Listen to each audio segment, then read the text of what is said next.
I just loved being uncomfortable. So putting myself in uncomfortable situations and yeah, make the best out of it. And then you come out stronger and you conquer. So I think that's gonna... I don't think about these people because it's just talking. Listen, I long time go to my God. Boxing gets pieces my life. A lot of people say, hey, listen, you not take belt heavyweight, you not take belt 4 belt cruiserweight. You know what I say? We'll see. We'll see. For me, it doesn't matter. It's my road. Just my road. Blah blah blah blah blah blah blah blah blah blah blah blah blah blah blah. It's just a lot of people. Yeah. Left sit.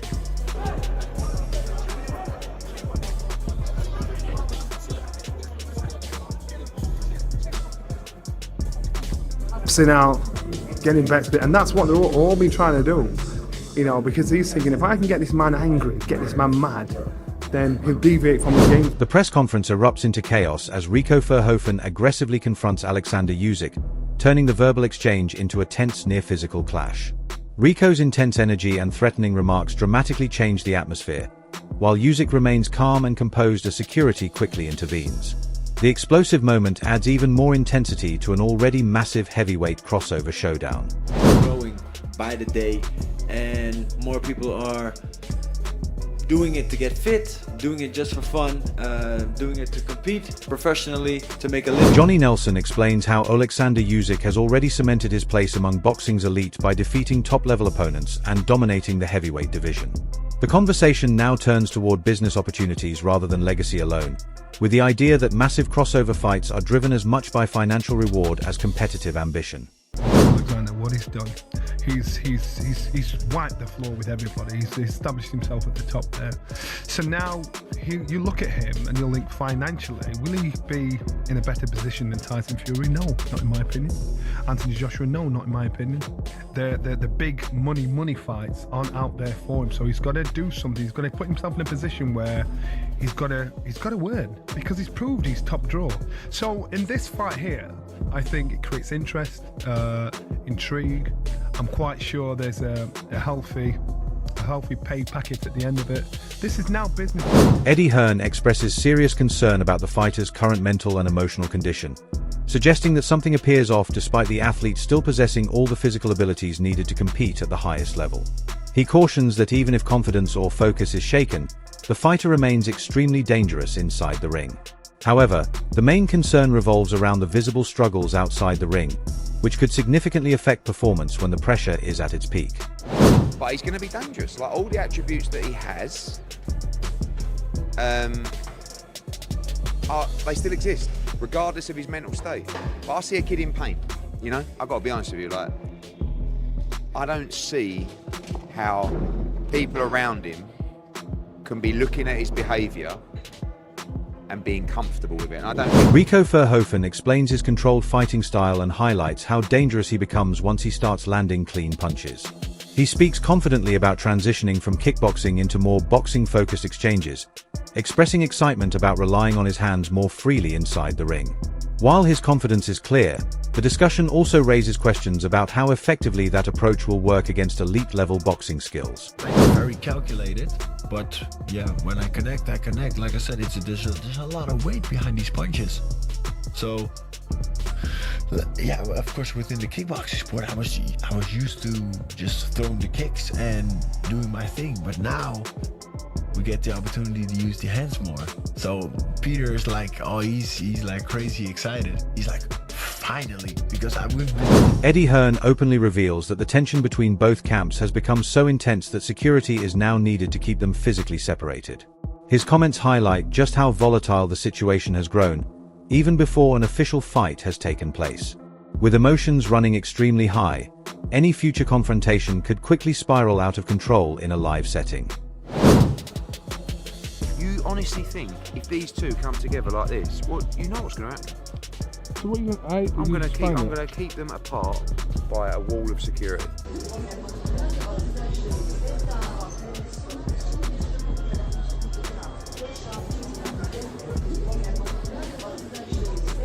Peter Fury confirms that both Oleksandr Usyk and Rico Verhoeven are fully committed to this crossover showdown, describing it as a clash between two elite fighters from completely different combat disciplines.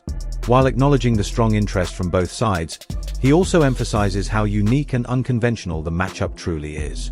By bringing together boxing greatness and kickboxing dominance, the fight is being driven more by reputation, curiosity, and global attention than by traditional boxing rankings or competitive merit. Rico wanted the fight, Usyk wanted it. They said both ultimate fighting men, aren't they? So fights like this are not going to be hard to win. Rico Verhoeven openly compares Oleksandr Usyk to himself in terms of dominance within their respective sports, showing great respect for Usyk's consistency and achievements at the highest level. He presents the potential matchup as a legacy-defining moment rather than simply another competition. At the same time, the discussion subtly reveals the ambition behind the crossover challenge, suggesting Rico is pursuing recognition in a sport where he has yet to prove himself against elite-level boxing opposition. Sure. And Oleksandr Usyk is the Rico Verhoeven in boxing. Yeah. So like he's been dominating for so long and in such phenomenal fashion. So I was like, wow, if we could do this, that would be like the cherry on the cake. Oleksandr Usyk acknowledges the danger Rico Verhoeven brings to the table, recognizing him as a dominant kickboxing champion with genuine power, strength, and fighting ability. However, Usyk makes it clear that while many may view the matchup as entertainment, he is approaching it as a completely serious contest. His mentality reflects elite-level professionalism, showing absolutely no signs of complacency despite the crossover nature of the event. It's big, it's real fight, it's a dangerous guy. It's a undisputed champion for kickboxing. It's a big guy, but this is 50% show, 50% fight. But for me, it's 100% fight, because I very serious training, my plan. Paul Smith criticizes the idea of Rico Verhoeven receiving a major boxing opportunity without first building a proper professional boxing resume, highlighting the frustration felt by ranked contenders who have been waiting for their shot. While he admits that Oleksandr Usyk has earned a certain level of freedom because of his legacy and accomplishments, he still questions whether a fight like this should involve championship titles at all. His concerns focus on fairness within the heavyweight division and the way crossover fights can disrupt the traditional structure of boxing competition. I've been boxing for a long time and not really done much in boxing at all to warrant a shot at Oleksandr Usyk when there's a queue so big. And Indeed. You know what I mean? And that's the most important thing. The people who are sitting waiting for their shot in line are going to be fuming over this. Some would say, to counter their argument, Usyk's probably earned the right to have an easier one. Aegis Climbers provides an update on Oleksandr Usyk's preparation, confirming that training camp is entering its final phase with everything progressing smoothly both physically and mentally. The atmosphere remains calm, focused, and well organized, with travel arrangements already underway for the next stage of camp. It reflects Usyk's disciplined and professional mindset, showing that he approaches every opponent with complete seriousness regardless of the crossover hype surrounding the event. Very well. His preparation is already coming down in the very end, and soon as going to be back home in a week or so. About in a week, maybe 10 days. We're going to Australia. He kind of looks kind of bumped up, but he looks in a very good shape. I saw his sparrings. I'm not going to talk about the sparrings, but I saw what's happening in the sparrings. And Liam Goff strongly criticizes the entire situation, labeling the matchup as a gimmick and questioning how it has been elevated to world title level discussion. His argument centers around Rico Verhoeven's limited boxing experience, suggesting that he has not earned the right to compete for such a prestigious opportunity. The criticism reflects growing frustration within the boxing community over crossover fights bypassing traditional contenders who have spent years working through rankings, eliminators, and the established path to a title shot. This is a joke. This is nothing but a gimmick fight, and it's even more shameless considering the fact, one, it's on pay-per-view, and two, it's for the WBC Heavyweight Championship of the world. Does Rico Verhoeven, with his one win over a decade ago against the guy who was 0-5, deserve a world title shot? Answers on a postcard. Can you play the recorder? No. That's the answer. This is shocking. Shocking stuff from Oleksandr Usyk. This is Oleksandr Usyk picking money Picking money over legacy. Dave Allen acknowledges Rico Verhoeven's elite kickboxing pedigree, but makes a clear distinction when it comes to competing in professional boxing at the highest level. While he respects Rico's athleticism and combat experience, he believes there is a huge difference between being capable of boxing and being prepared to face the best heavyweight boxer in the world. His main concern revolves around the potential mismatch, suggesting the gap in boxing skill and experience could be far too large for the fight to be truly competitive. But I'm not interested in... I like Rico Verhoeven, sparred him, know him, nice fella, very good kickboxer, one of the best of all time, but he's not a boxer. If he wants to fight... Can he box? Yeah, he can box, he's a very good boxer, but he shouldn't be boxing the best heavyweight in the world.